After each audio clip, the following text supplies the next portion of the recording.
Welcome this evening, girls, to an introduction about the myths, mysteries, and magic of hypnosis. Within that, I will share with you the opportunity of training in clinical hypnotherapy with you later on in the presentation. But to start with, let's just see what the plan is for tonight. To talk about the myths, the mysteries, and the magic of hypnosis, and then the opportunity that we have. So, who am I? You all know me a little bit in different sorts of um, facets or different sorts of areas of life. I'm a highly skilled practitioner and therapist. Not only am I a hypnotherapist, I'm also qualified as a counsellor in NLP, as a personal performance coach. So I have a huge plethora of tools in my toolbox. I also have a background in education. I've worked in education, both in mainstream and special schools, for over 40 years. And who am I? I'm an adventurer. I have a caravan, my lakeside lodge, that is next to a lake, which I love to go to. I have two black Labradors who are my delight. And I have 5 sons, 3 of whom still live with me, getting more and more on a part-time basis. I love learning from the number of skills that I have. You'll see that I not only learn things that I'm interested in, but I also learn things that I feel will benefit those that I work with and also those who I teach.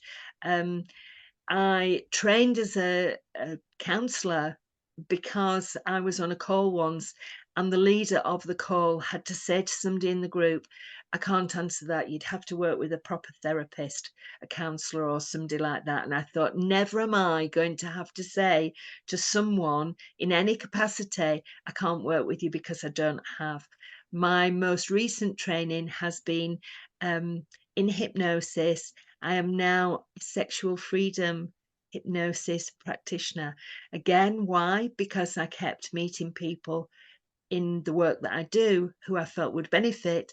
And also, as a trainer of hypnotherapy, it is an area that I will be introducing into training with the Life Edit Academy.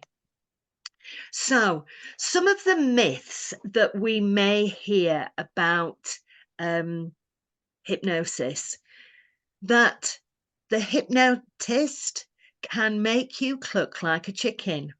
Now, you may have seen stage shows where there is an audience and people are sitting there, and the hypnotist on the stage will say, who's going to come down and be someone who I can hypnotize? And people will put their hands up. And by putting their hands up, they've already started to select themselves because they have offered that position of themselves to go on the stage. I don't know about you, whether you would, if there was 1,000 people in an audience, put your hand up to say that you'd go and do something on the stage which you didn't know really whether you were going to do or not. I was working with someone the other day who actually ended up on the stage, and then the hypnotist sent him off the stage because I knew why, he wasn't suggestible. And suggestibility is all to do with how suggestible our subconscious minds are, how trusting our subconscious minds are. And the more suggestible someone is, the more they're likely to be picked by a hypnotist on a stage. You'll notice I use a difference in hypnotist and hypnotherapist. A hypnotist is someone who uses hypnotism for commercial or theatrical sort of events. A hypnotherapist is when hypnotherapy is hypnosis and psychotherapy blended together so that hypnosis can be used at a therapeutic level. Another myth is that you're unconscious. I remember the first time I experienced hypnotherapy. I could hear the traffic outside the room. I still knew I was sitting on a chair. I thought I'd been conned. But actually, hypnosis is that natural state of trance that we all go into at least twice a day. You may experience going to work if you drive, and some days you've got there without knowing that you've got there. Or I can be guilty of this if I start watching one of those thrillers that are limited series. I'll start it and the day's disappeared or the evening's disappeared and it's the early morning and I've lost track of time because I'm so engrossed in it. That you can be controlled. No, a hypnotist, a hypnotherapist cannot control you. That's why a hypnotist will look for someone suggestible. The only things that you will do are things that are things of your choosing. Your subconscious mind will not allow you to do something that it sees of danger or against your moral code or your values. The other thing is instant effect. Some hypnosis has an instant effect. When with management, we talk about drinking ice cold, crystal clear water. Someone will come out of trance and they will immediately want ice cold, crystal clear water, and they'll hear your voice saying, "No, don't eat that biscuit." So that can be an instant effect. Other things take an accumulative effect because once the subconscious mind has learnt to behave in a certain way to keep a person safe, same is safe, and changing things can be dangerous. So it can take some time with people, usually up to 6 sessions, because once the subconscious mind starts to trust, then it is much easier to allow a person to change the way that they do things. So the mysteries, conscious versus the subconscious, you know, there are so many people in this world who haven't heard about the subconscious mind, that part that is like the iceberg that is underneath the water, that is so vast and is the part that keeps us alive and keeps us safe. Our subconscious mind is the part that doesn't know the difference between fact and fiction, imagination and make believe. And so often, things that the subconscious mind thinks are real, like fears, like phobias, like feelings of anxiety, of future events that they think the subconscious thinks are going to be real, those are the things that are deep within and causes those patterns of behavior that we can go into time and time again that really we don't want to be doing. Our conscious mind thinking, well, why am I doing this? I should have learned that lesson. I haven't learned that lesson. Well, why haven't I? I must be stupid. When actually it's your subconscious mind that is doing that protective, that protection, that keeping you alive and keeping you safe.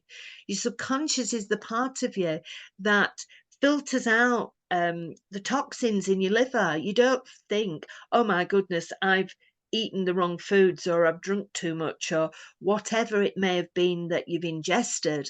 Your body does those things. When you go to sleep at night, it is the part of you that resets your antibodies and your um, parts of you that you've been thinking about in the daytime will get put into the filing cabinets in your subconscious mind, unless they're things that your subconscious feels that you need to be reminded of. That hypnotic suggestibility, the suggestibility that we all have, but some of us, it's more hidden because of things that have happened. We are more controlling around how suggestible we might be. The other thing with hypnotherapy, I had a really interesting conversation the other day with someone, and we were talking about how CBT and those sorts of therapies are very much data led. That's why the NHS will take them on board. Interestingly, I've found articles recently where hypnotherapy is being used, particularly in calming patients before they undergo surgery, and others whilst they're waiting in long queues to be dealt with in A&E. The thing with hypnotherapy is there are so many branches of it that there is research, that there are papers that have been written about it, but depending on who you are and what areas you're interested in, hypnotherapy will take you into those zones. This is one of the things that I love about it. You are only limited by your imagination and your creativity. There are not the hard and fast rules around it. Yes, there are scripts. Yes, there are protocols, but you have the ownership of actually tailoring the work that you do to the individual. And I know that each of you have a therapeutic background in some way and will recognize that there isn't a one size fits all with people. And sometimes there are things locked within their subconscious minds that hypnotherapy will give you the access to. This is one of the people that I work with, and I have her permission to share this, that she had experienced physical pain. She had had tremendous pain in her lower back.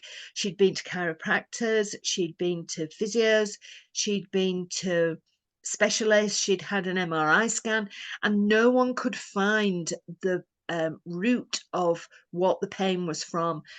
And she came to have a session with me, and during hypnosis, she connected with her mum who had died 10 years before, and she had never had the opportunity to grieve for her mum's death.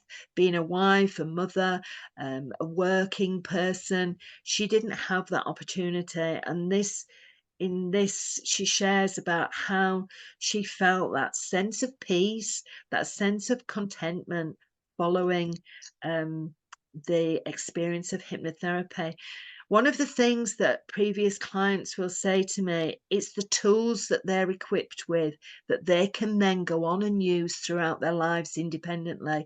Very much hypnotherapy is teaching a client, a patient, whatever name you would like to give them, that they can control how they live and that they have a responsibility, but also they have the tools within them to be able to do it. And the process is very empowering for them when they recognize that. So, a little bit about the opportunity. The training with the Life Edit Academy is accredited. It's accredited by the General Hypnotherapy Register. It is equivalent to a level 4 of a counselling diploma or another sort of diploma like that. There is ongoing support following training. During training, there's a WhatsApp group that everybody in the cohort is in. There's also the Life Edit Academy alumni, which is the community for ongoing support afterwards that people who have graduated can be part of. The other thing that I have recently introduced is that people who are on their training can be part of the alumni group as part of their tuition fees. The reason why is because I felt that it was important for people who are training to also have that connection with others who have trained with the Life Edit Academy, so that they can ask them questions of how it is further on in the training, or once they have developed it as part of their offering as a therapist or as a hypnotherapist, as a business in its entirety. As I said before, there's the opportunity to specialise. I'll go on in a second to how the training is structured, but there are elements that have to be included for the General Hypnotherapy Register accreditation. There are also parts that can be added to in the workshops. And so if students have a particular interest, whether it be addictions, whether it be in the menopause, whether it be hypnobirthing, whether it be animals and hypnosis, then there is the potential of adding those things into the training so that it almost tailors the training to the group of students who are in that cohort. And there is the opportunity for hybrid learning, either face-to-face, online, or a mixture of the two. All the trainings are recorded, so if there is a chance that you're not able to attend the training, then you can catch up on the recording. I'm always careful with the recording that we don't record the bits that are the sort of supervision bits that we do at the beginning of the sessions of training, particularly once people start training and working with clients. and I'll go on to that in a minute, just so that confidentiality is maintained. So why does hypnosis work? As I said before, it's a natural state of trance that we all go into. Yes, people may say that it's relaxation, but actually someone who is not relaxed can go into that natural state of trance.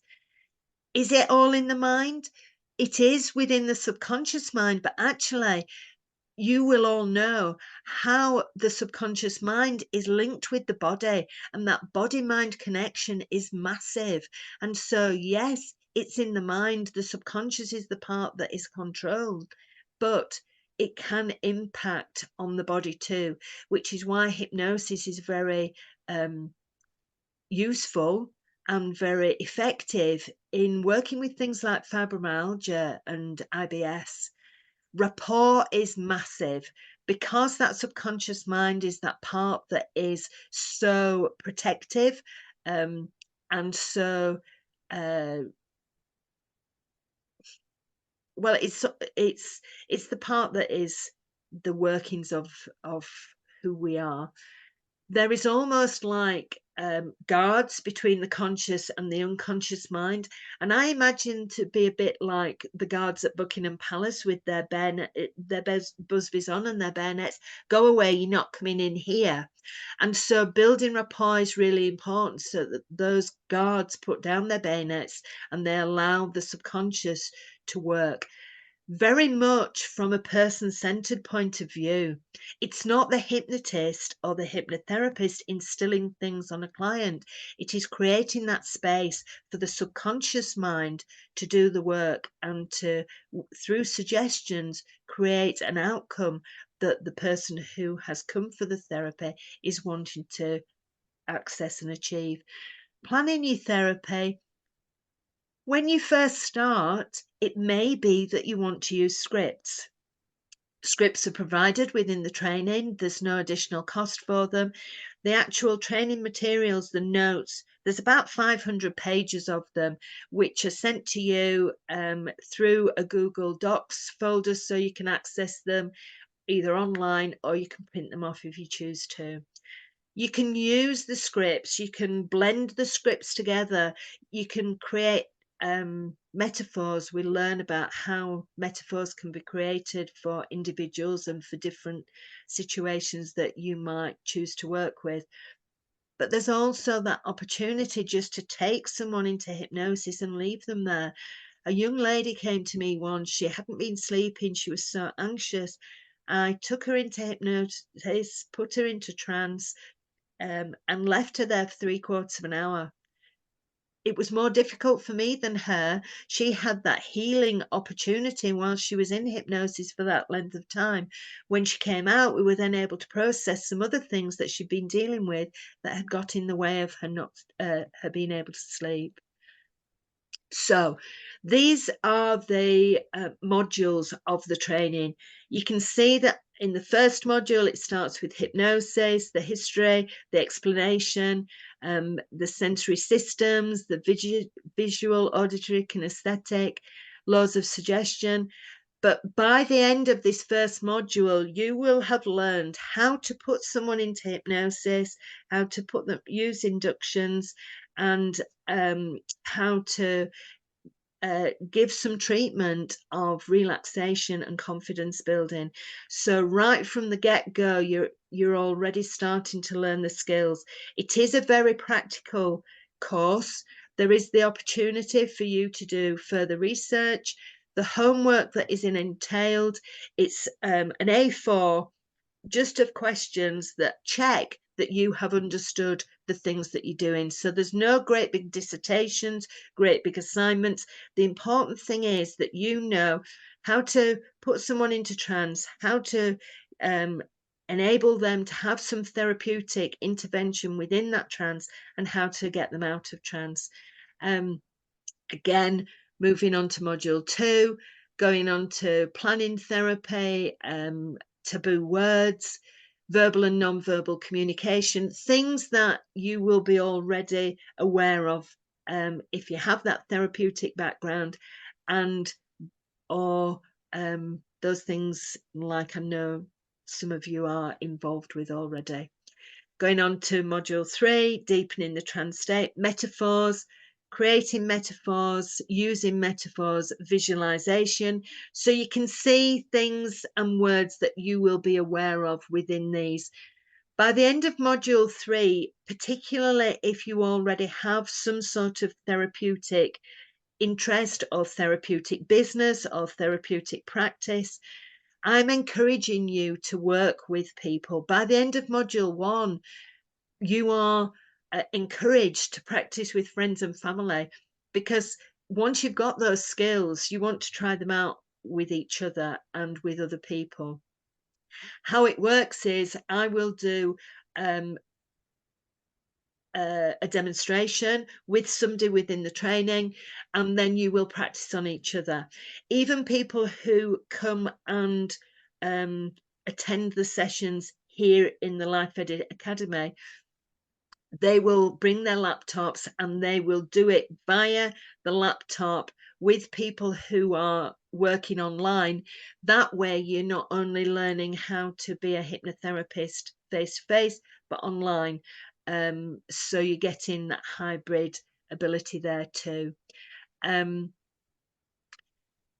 Session 4, module 4, carrying on with those things, and then going on to module 5 with pain management, fears and phobias, a lot of the things that you will recognize when you think about hypnotherapy, and also past life therapy. By the end of module 5, you will have learned all the skills and all the tools to be accredited with a foundation level in clinical hypnotherapy. That means that you can be an associate member of the General Hypnotherapy Register. For those people who already have a counselling business, for instance, they might not want to have a full diploma in hypnotherapy, and they may just want to be an associate of the General Hypnotherapy Register, and so they can choose to just work to module 5. If they're enjoying it so much and they're getting so much out of it, which I know everybody always does, then they'll continue to do the full diploma. And you can see it changes once it gets to module 6. They become application workshops. So using the skills that you've learned in the first 5 modules, you then start to apply them into different situations, so that you're reinforcing those subconscious ways of learning and really mastering your skills as a hypnotherapist. You can see there's anxiety, panic attacks, medication, bereavement, hypnobirthing, fertility, weight control, smoking, vaping, sports enhancement. One of the current cohorts who are on there next to their last training session has just met with somebody who works in a gym and is wanting to collaborate with her around sports enhancement. So the opportunities exist all over. Irritable bowel syndrome, rapid inductions, which are often those that you may see used on the stage, but they're also very good for people who might be quite controlling, or people who have a short attention period or span. Inner child experience is really beautiful in module 9, and working with children and safeguarding. And then in module 10, transference, countertransference, again, words that some of you will be familiar with. Supervision, graduation, hypnotic tips for success. Alongside those hypnosis and hypnotherapy skills, there is also business mentoring and coaching.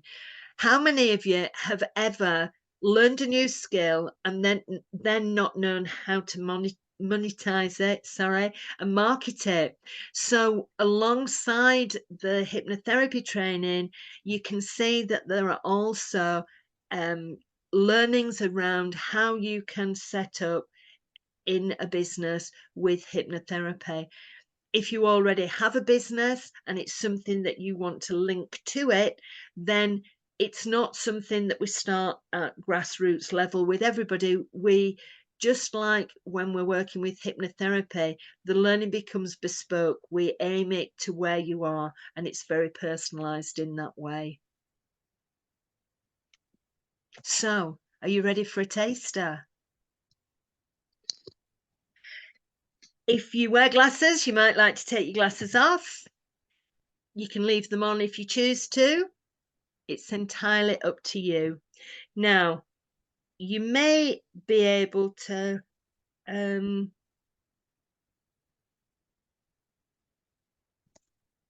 get yourself comfy. If you uncross your legs, put your feet on the floor, put your hands on your lap, just get yourself feeling really comfortable.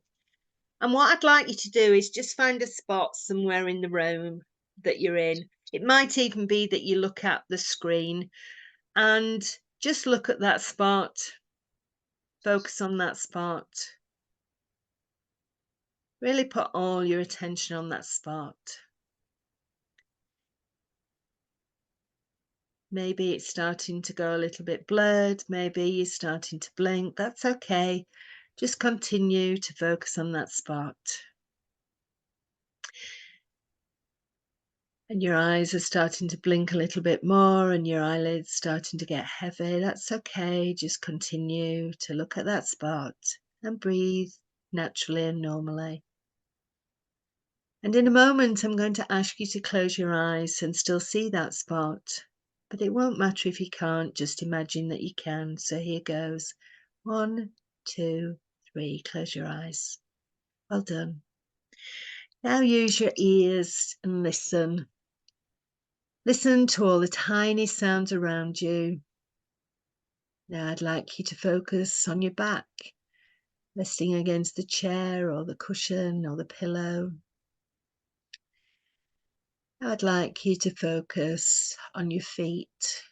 Maybe they feel heavy or perhaps they feel light. I don't know, but you know exactly how they feel. I'd like you to focus on your hands. You may have noticed how your breathing has started to slow down. This is what happens when you start to relax. Your breathing starts to slow down, and the more you relax, the more your breathing slows down, and the more your breathing slows down, the more you relax. From now on, all the sounds around you will be of no importance to you anymore. The only sound you'll be interested in from now on is the sound of my voice, the warm, comforting sound of my voice. And any thoughts that come into your mind will just drift back out again, taking you deeper and deeper into that feeling of peace, deeper and deeper into relaxation. So now we're going to relax the whole of your body, starting off at the top of your head and going all the way down to the tips of your toes. It will be so easy for you to do this. All you need to do is focus on my voice. So starting off with the muscles at the top of your head, the muscles in your scalp, the muscles in your forehead. And as you focus on those muscles, just allow them to relax. Now going down deeper to the muscles around your eyes and your cheeks. Any tightness, any tiredness, any tension. Just allow it to relax, to release, and to take you deeper into that feeling of peace and stillness, deeper into that awareness of yourself. As you go down even deeper now, down to the muscles in your lips and your jaw, just let them do as they will. Going down even deeper now as you go down to the muscles in your shoulders. Just let your shoulders fall. As you go down your arms now, from your shoulders down to your elbows, from your elbows down to your wrists, from your wrists all the way along your fingers, the very tips of your fingers, leaving your arms feeling limp and loose, relaxed, almost like a rag doll, all flippity floppity. Now going down your body from your shoulders, down to the muscles in your chest, to the muscles in your lungs as you breathe in, breathing in those feelings of peace and calm and tranquility, and breathing out any stress, any tiredness, any feelings of worry. Into the muscles in your heart, allowing those muscles again to release anything negative that may be being held on to, and instead replace those feelings with love and acceptance, forgiveness. Going down to the muscles now in your lower back, the muscles in your hips. Again, relaxing, releasing any feelings of dis-ease, discomfort. And then down your legs, down your thighs, down to your shins and calves, your knees, down to your ankles and all the way along your feet to the tips of your toes.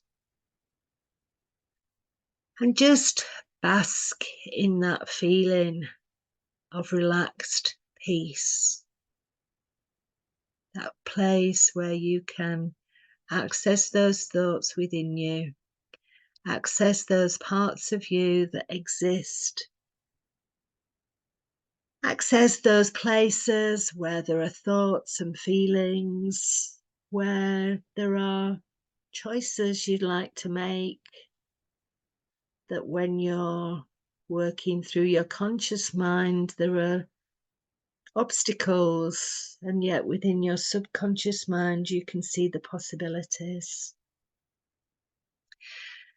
And just imagine, whilst you're in this place of peace, that you're in a garden. I don't know what your garden's like.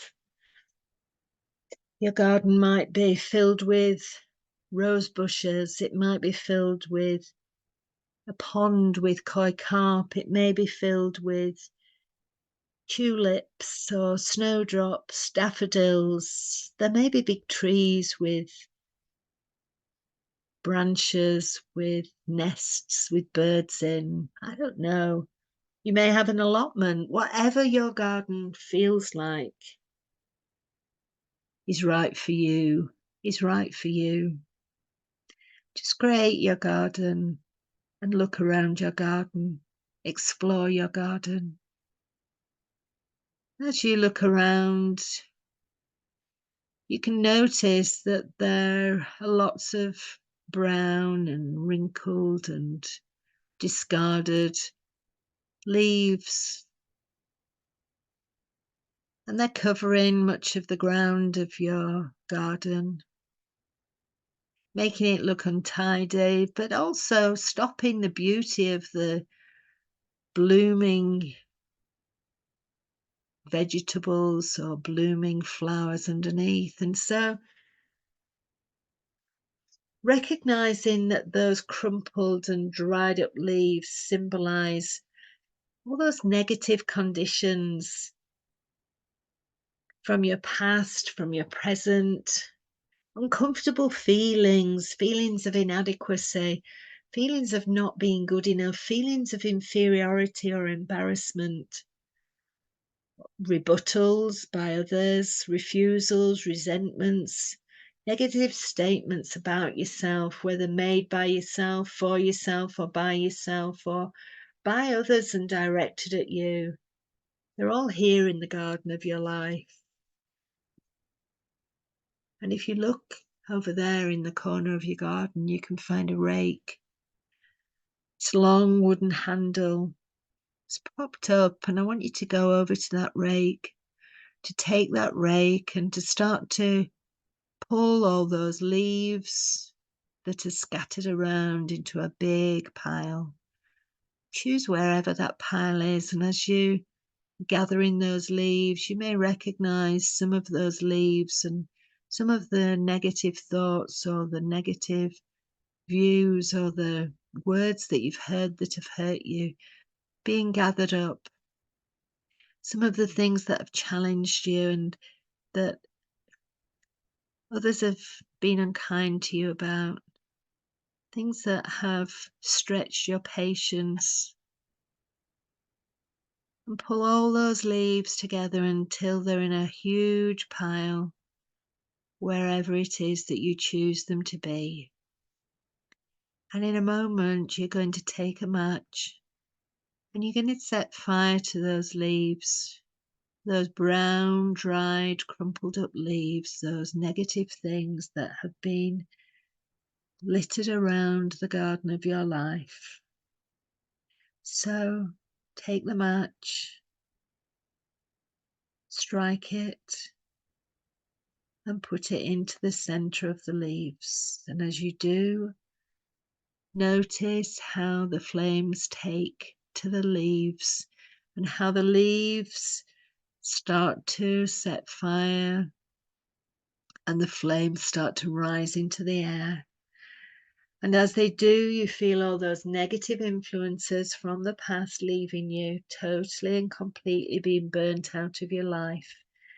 It's as though all those negative experiences and influences from your life are being burnt up in smoke. And as you look up, you can see that dark black smoke rising higher and higher into the sky. And as it rises into the sky, you can feel yourself feeling lighter and lighter. And as that smoke gets thinner and thinner, as it goes higher and higher, so you feel lighter and lighter.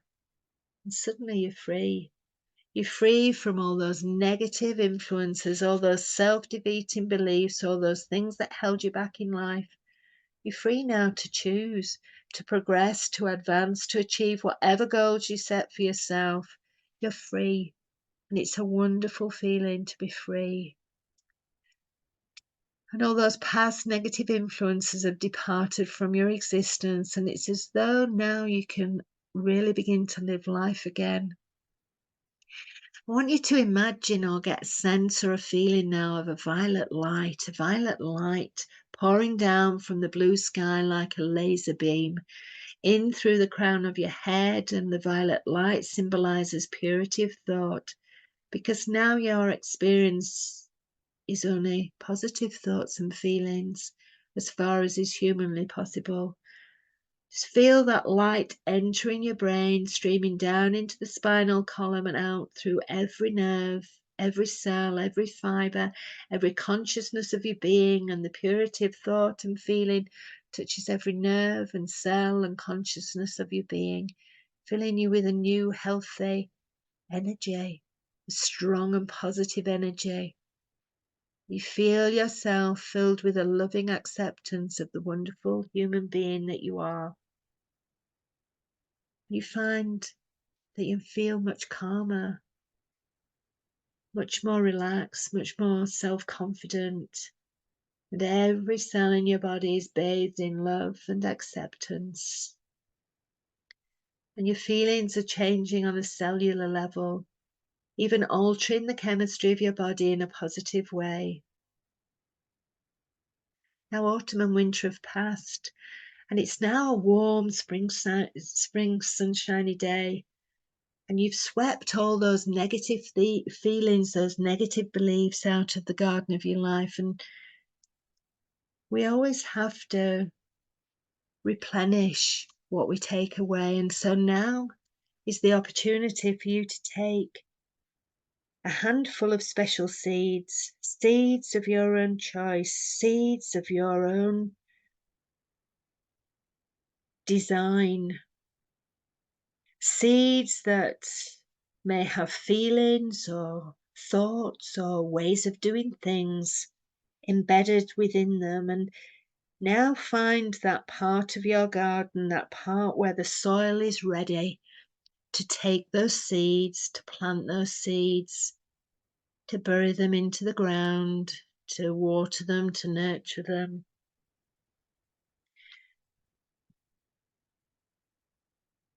And you won't see those shoots until they begin to peep out of the soil, but you'll know that they're beginning to germinate and are sprouting up. You'll know because your feelings will tell you so. You always listen carefully to your feelings now, to your inner self, that wonderful, calm and wise and confident self. Feeling that inner acceptance, loving yourself and who you are in a calm and peaceful sort of way. When you're ready, I'm going to ask you to count yourself up from 5 to 1. And at 1, you'll be ready to open your eyes and you feel wide awake. But even as you're rousing yourself to become aware of the external world, you know deep inside that those seeds are already starting to grow. So counting yourself up now from 5 to 1, and when you get to 1, with your eyes open, back in the room, wide awake, feeling relaxed and at ease.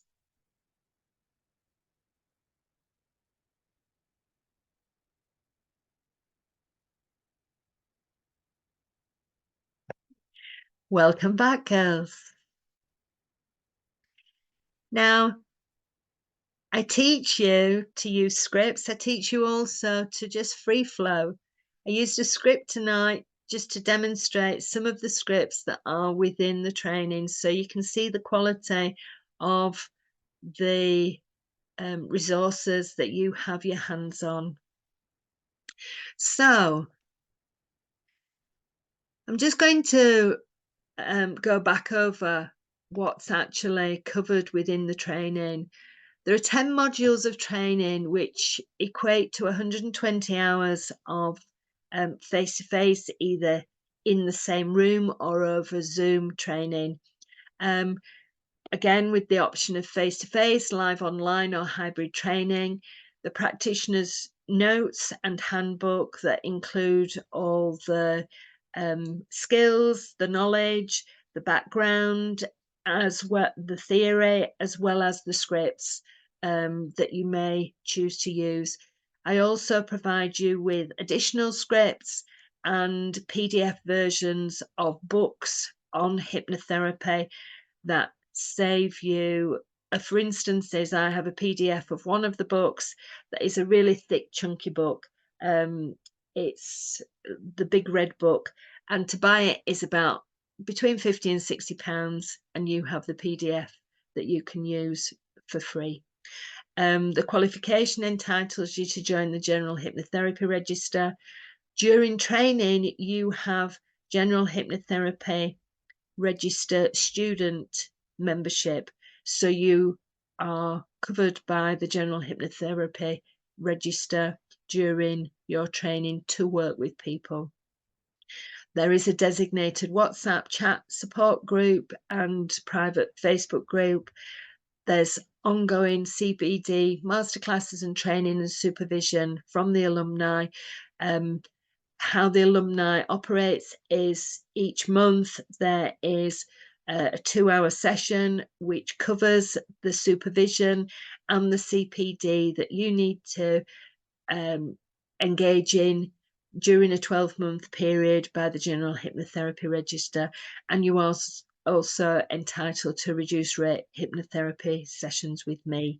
One of the big benefits of this training is you not only are learning a skill, you are undergoing personal development too, because each time you either are one of the people that I will demonstrate one of the hypnotherapy techniques on, or whether you are then working with someone else in the group, you are receiving hypnotherapy. I often say it's a very selfish therapeutic intervention, because each time you hypnotize somebody, you also are speaking to your subconscious mind. So you are getting the benefits of the work that you're doing with your client too. So the investment is usually £2,500. But the offer that I have for tonight is, if you pay in full, it's a payment of £2,250, which means that you have one of the modules free. Or there is a stage payment plan, which is each module, or each month there is an instalment of £250.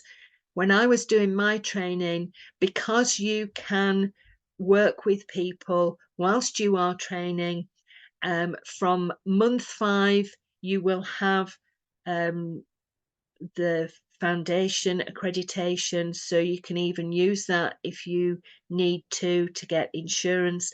You can add it already to a therapeutic practice that you have. You can start earning as you are learning.